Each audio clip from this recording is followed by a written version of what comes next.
Squall gets into his car and starts driving. The gentle breeze blows through his hair as he drives down the road. He briefly looks at his reflection in the rearview mirror and takes a double take. This is really strange. It's like I'm someone else, but Gene's subconscious speaks as he sees Squall's reflection through the rearview mirror of his car instead of his own. Squall sighs and says, I hope I'm not too late. I know everyone is counting on me. His phone is vibrating, and he looks at the top of it real quick, and Zell's name pops up. As it continues to ring, he looks at it again and says, whatever. Now he looks at the time and says, okay, I'm good. He makes a right turn and sees Zell in the corner with Renoa. Renoa is 5 months pregnant with Squall's child. Squall rolls down the window and says, you guys ready? Zell slams his hand on the passenger door and says, yeah, dude, we were ready before you were. Renoa laughs. Squall looks at Renoa and smiles. Now they are all in the car. Renoa says, so, honey, you didn't tell me where we were going today, and Zell won't tell me either. Zell looks up and smiles. Squall has a blank expression on his face and says nothing. Squall, come on, really? It's not like you to play games like this. Renoa says angrily. Sure he does. We played Triple Triad yesterday. Zell responds sarcastically. Renoa looks back at Zell and glares at him. Renoa then says, fine, I'll play along. You know, Dr. Katawaki said I should. Squall interrupts her and says, watch your stress levels as much as possible. I know. I'm sorry, Renoa. It's confidential. Sure, Renoa says spitefully. Squall suddenly drives down a hill, and Renoa says, wait, this is... Why are we going to selfie in Irvine's house?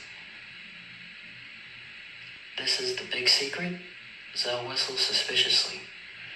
So I had to drop by to pick up something real quick. Squall replies. Now they pull up and get out of the car. Squall rings the doorbell. The door looks like it opens by itself. Now the door opens and you see several people. You see balloons and streamers, and they all yell, surprise! Renoa puts her hands on her face with a surprised expression. Zell is smiling with his eyes closed, and Squall is smiling as well. Renoa looks at Squall and says, so this was it, huh? She grabs him close and they kiss. Quistis comes out of nowhere with a camera and snaps a picture. She then shows everyone the photo, and it shows Squall and Renoa kissing with Zell photobombing in the background.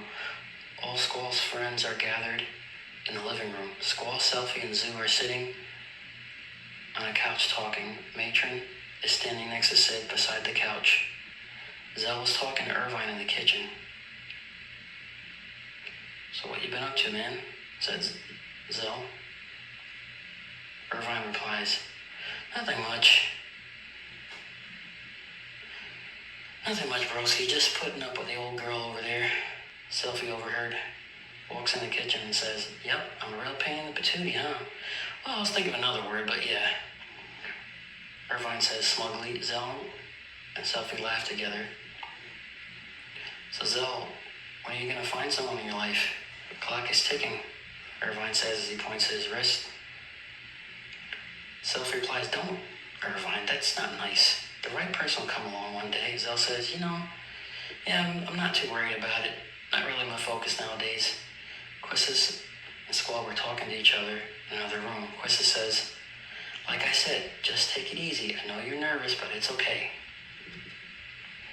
You're going to be a good father. I can tell. Squall replies and says, I'm not nervous, I'm just... Quistis interrupts and says, concerned? And she snickers. Squall looks at her angrily and says, I guess you know me too well. And he smiles. Squall then says, I just don't know a thing about parenting. I've only ever known how to take care of myself. Quistis puts her hand on his head and says, no one is ever prepared for this line of work. It's just like relationships. You learn over time, I guess. Squall says in a sad tone. Outside of the house and into the backyard, an orb suddenly manifests The orb then widens, and the human form is seen trying to violently escape from it. A puff of smoke busted from it, and Hamushi appeared. "All right, here we are," Hamushi said calmly. Ultimesh's consciousness speaks to her mind and says, "Let's make this quick. Summon her." Hamushi takes several steps back. Hamushi raises her hand up and says, "Feel my pain." She puts her hand on the ground. Hamushi then says, "I summon thee. Anima!" The skies become dark and clouds start to form. A darker cloud suddenly appears. Out of the cloud comes an anchor. It shoots toward the ground in the backyard. The anchor lands on the ground, and at the instant, a dark mist appears on it.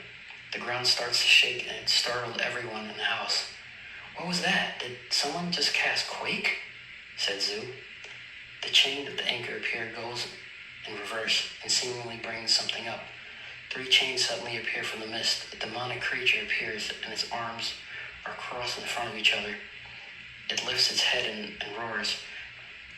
Back inside the house, everyone's head turns toward the sound. Fujin and Sid are right by a window. Fujin stares out the window and utters the word death in an ominous tone. Hamushi gazes at the creature in amazement. It trembles in fear. Anima stares at the ground, and the ground starts to shake again. Squall gets close to Renoa, and she is holding her stomach. Zell is next to them and clenches his fist. Root-like veins appear underground, and they spread and grow toward the house. Squall takes charge and says, "All right, everyone, this is what we're going to do. Matron and Selfie stay with Sid and Renoa.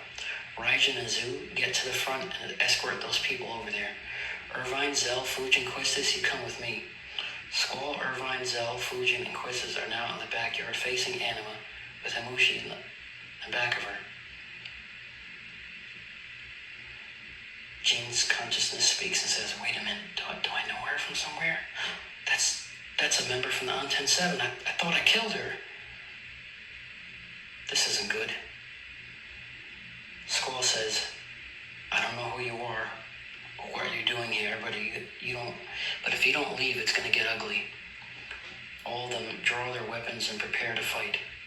Hamushi and Ultimesh's voice sync together and say, "Oh, but I know who you are. Squall." To be continued.